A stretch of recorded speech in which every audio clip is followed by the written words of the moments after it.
حضرت عائشہ رضی اللہ عنہا یہ کون تھی؟ ابو بکر صدیق رضی اللہ عنہ کی بیٹی ہیں، نبی پاک صلی اللہ علیہ وسلم کی سب سے محبوب بیوی ہیں، اور کم عمری میں جن کا نکاح آپ صلی اللہ علیہ وسلم سے ہوا، اور کماری بیویوں میں یعنی بیویوں میں سے جو کماری آپ صلی اللہ علیہ وسلم کے نکاح میں آئی خاتون وہ حضرت عائشہ رضی اللہ عنہ۔ باقی تمام آپ کی ازواج جو تھیں وہ سیبات تھیں۔ سیبات وہ تھیں یا تو طلاق ہوئی بھی تھی یا پھر وہ بیوہ تھیں، تو سیبات میں سے تھیں۔ یہ اکیلی جو تھیں یہ کماری بیوی نبی پاک صلی اللہ علیہ وسلم کو ملی ہیں۔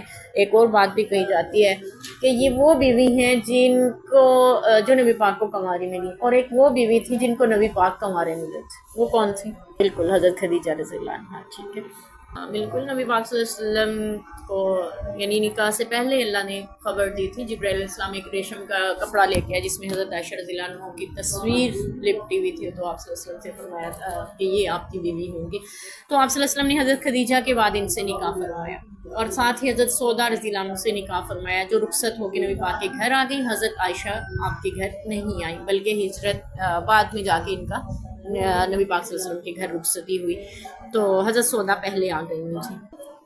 تو بہت زیادہ حضرت ابو ہریرہ رضی اللہ عنہ کے بعد سب سے زیادہ جو حدیث ہمیں ملتی ہیں وہ حضرت عائشہ رضی اللہ عنہ سے ملتی ہیں۔ تو یہاں پہ بھی یہ فرماتی ہیں کہ نبی پاک صلی اللہ علیہ وسلم لوگوں کو حکم دیتے ایسے اعمال کا جن کو وہ کر سکیں۔ آپ صلی اللہ علیہ وسلم نے ہمیشہ اپنی امت کو وہ اعمال دیے ہیں جن کو آسانی سے کیا جا سکے۔ آپ نے مشکل اعمال امت پہ مسلط نہیں فرمائے، یہاں تک فرمایا کہ میرا دل چاہتا ہے مسواک کو ہر نماز کے ساتھ لازم کر دیتا، لیکن میری امت مشقت میں پڑ جائے گی۔ آپ نے اتنی شفقت فرمائی اپنی امت پہ۔ تو صحابہ اکرام نے عرض کیا کہ اللہ کے رسول آپ جیسے تو ہم نہیں ہو سکتے نا، آپ کے تو اگلے پچھلے سارے گناہ معاف ہیں، تو کیوں ہمیں تو آپ سے زیادہ عبادت کرنی چاہیے۔ ظاہر ہے آپ تو بخشے بخشائیں، آپ تو عبادت نہ بھی کریں کوئی مسئلہ نہیں ہے، تو ہمیں کوئی ایسے بڑے اعمال بتائیں نا کہ جو زیادہ مشقت والے عمل ہوں۔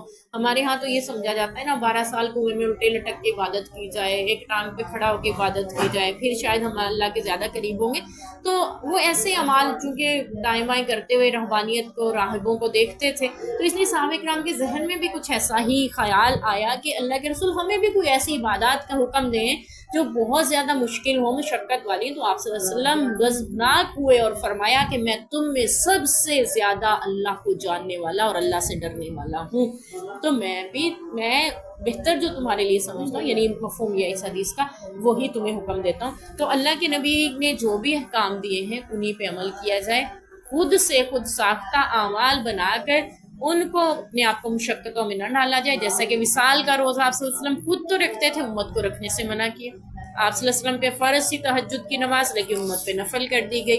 آپ صلی اللہ علیہ وسلم پوری رات عبادت کرتے تھے، جاگتے تھے، لیکن آپ نے اپنی امت کے لیے اس کو پسند نہیں فرمایا، بلکہ فرمایا تمہاری آنکھ کا بھی تم پہ حق ہے، تمہاری بیوی کا تم پہ حق ہے، تمہارے بدن کا بھی تم پہ حق ہے، اس کے تقاضوں کو بھی پورا کرو، یعنی سوئیں بھی، آرام بھی کریں، تمہارے بیوی بچوں کا بھی حق ہے، ان کے ساتھ بھی وقت گزاریں۔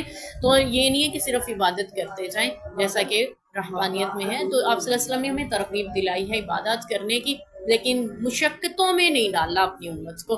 تو خود سے اگر کوئی مشقتوں والی راہ اختیار کرتا ہے، جیسا کہ 3 صحابیوں نے قسم کھائی تھی ساری رات نہیں سوؤں گا، نکاح نہیں کروں گا، ہمیشہ روزہ رکھوں گا، اپنے ناراض ہو کے، تینوں نیکی کے کام ہیں، یاد رکھیے برے کام نہیں ہیں، نیکی کے کام ہیں، لیکن سنت کے خلاف ہو رہے ہیں، آپ نے ان کو سختی سے منع کیا۔ اور پھر وہاں بھی یہی ارشاد فرمایا تھا کہ میں تم سے سب سے زیادہ اللہ سے ڈرنے والا اور یعنی اللہ سے ڈرنے والا، اللہ کا علم رکھنے والا ہوں، تو تمہیں وہ چاہیے جو میں کہتا ہوں، یعنی وہی عمل کرنا چاہیے۔